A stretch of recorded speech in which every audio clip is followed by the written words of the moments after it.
స్వయం ఉపాధికి యువ వికాసం.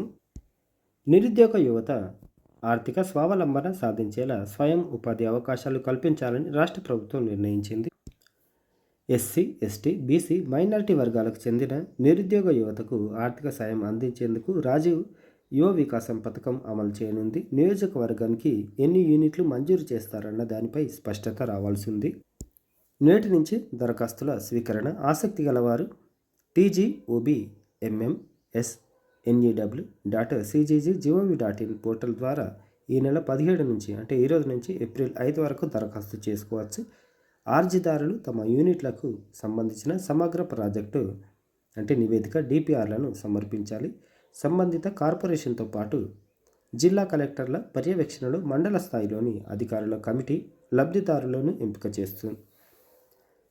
చేసి తుది జాబితా ప్రకటిస్తుంది. అర్హుల ఎంపికకు సంబంధించిన మార్గదర్శకాలను రూపొందించే పనిలో అధికారులు నిమగ్నమయ్యారు.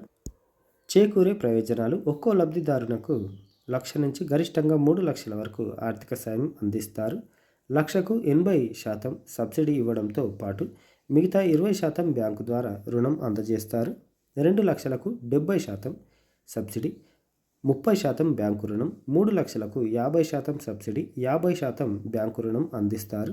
ఈ ఆర్థిక సాయం ద్వారా చిరు వ్యాపారులు, చిన్న పరిశ్రమలు ఏర్పడతాయి. తద్వారా స్వయం ఉపాధి అవకాశాలు మెరుగుపడతాయి. నైపుణ్యాభివృద్ధి ముఖ్యమే. రాజీవ్ యువ వికాసం ఆర్థిక సాయం అందించడంపైనే కేంద్రీకృతం కాకుండా దీర్ఘకాలిక ఉపాధి సృష్టికి ఉపకరించేలా పాలకులు దృష్టి సారించాలి.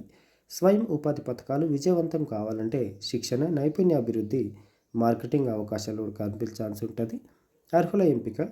పథకం అమలులో రాజకీయ జోక్యాన్ని నివారించి పారదర్శకంగా వ్యవహరిస్తే ప్రభుత్వం లక్ష్యం నెరవేరుతుంది.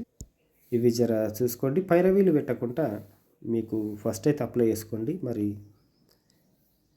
ఏమైతే చూద్దాం. ఇక ముఖ్యమైన తేదీలు. దరఖాస్తుల స్వీకరణ ప్రారంభం మార్చి 17, చివరి తేదీ ఏప్రిల్ 5. లబ్ధిదారుల ఎంపిక ప్రక్రియ ఏప్రిల్ 6 నుంచి మే 31 వరకు. మంజూరు పత్రాలు అందించడం జూన్ 1, తెలంగాణ ఆవిర్భావ దినోత్సవం రోజు.